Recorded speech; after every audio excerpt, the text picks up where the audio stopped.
Hi, my name is Beth Hiley here for Board Game Geek at SPIEL 2016. I'm sitting with Phil Eklund of Sierra Madre Games, and you've brought us Pax Renaissance.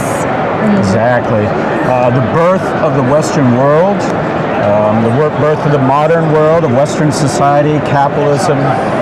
So, towards that end, the players start as Renaissance-level bankers. And I've included four of the most famous, like the Frugers, who was recently, as an aside, I saw something where it's claimed that he was the richest man in history. And the Medicis, very notorious. The Mariani family, notorious slavers of Portugal. And the French Far East Trade Company under Jacques Anquetil. So in this scenario, the bankers, the players, are going to attempt to influence Europe, all of Europe, to their advantage.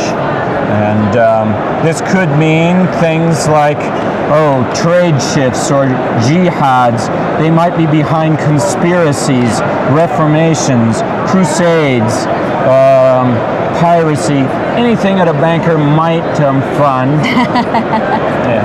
But they'll get kings into their pockets, but kings are pretty fickle, and if they decide,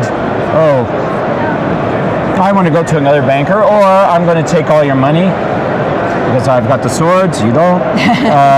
In fact, historically, that's what happened to at least these three bankers. So it's a hazardous world. Should I talk about the victory conditions? Yes, please. All right.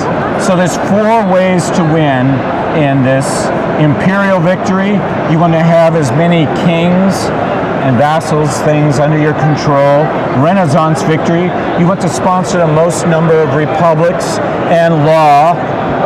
Like this is a law prestige card here.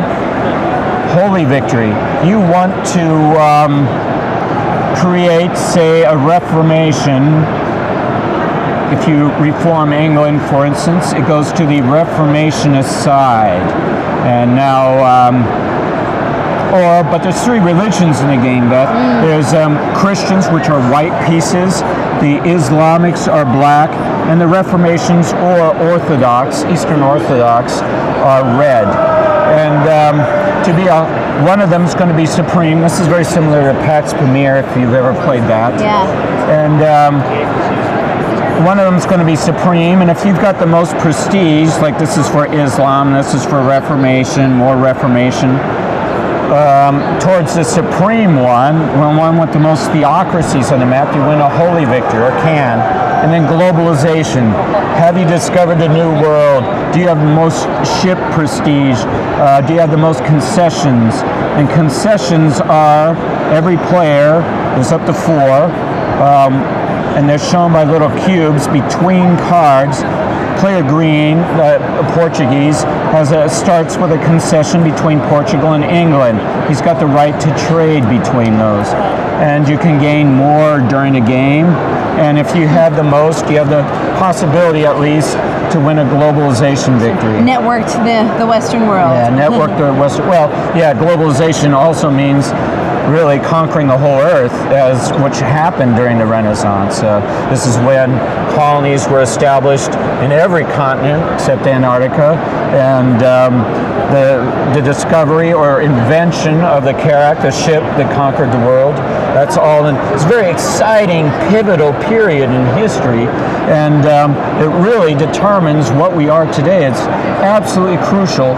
And I thought this idea about how the Renaissance influences the modern world has really been underrepresented, and I really wanted to do this.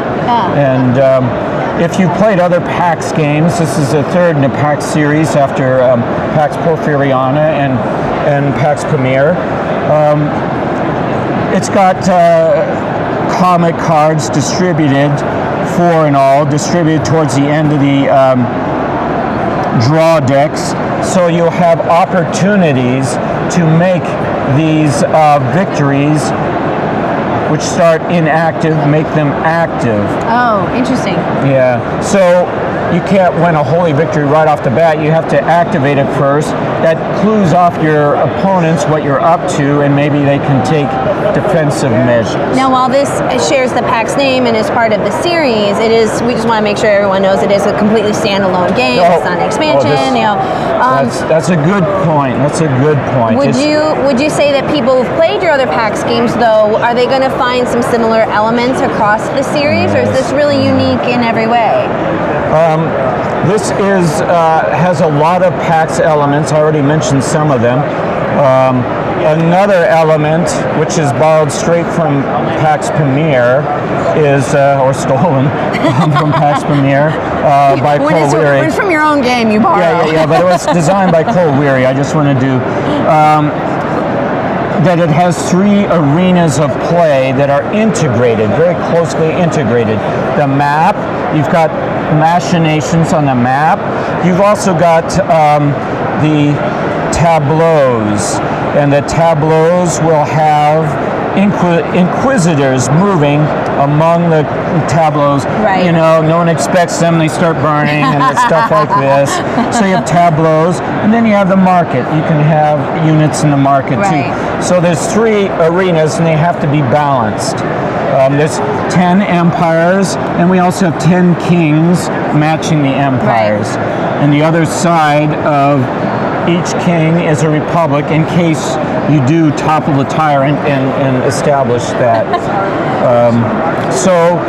One more thing that I should mention was taken from PAX Premier is these little ops or operations, and each card gives you the capacity to perform all sorts of skullduggery. You can burn or vote, you can siege, you can send inquisitors around, you send your pirates, send people into slavery, do commerce, all the dirt that is available to an international banker. Well, I think there's a lot here for people to latch onto if they're a fan of the PAX series already, if you want to dive in, or if you're a fan of this period of history. There's a lot to sink your teeth into, and Phil, I really appreciate you letting us take a quick tour. Okay, well, thank you, Beth. You wanted to mention the expansion really quick before you leave. Yes. And I really should mention, Beth, that there's an expansion already out for this. I'm almost sold out already, but it adds more East cards, more West cards, so it's more of the same. But there are also 3 new rules, and you get to have very famous characters in the Renaissance: Machiavelli, Leonardo, Copernicus, Erasmus, all the big names and their special effects. So this adds some special features. What's the name of the expansion in case people want to go look it up? Okay, well, the name is not that imaginative. It's called Pax Renaissance Expansion. All right, easy enough. Okay. All right, well, Phil, thanks for giving us a little tidbit. We want to make sure people know that they have another piece they can check out. All right.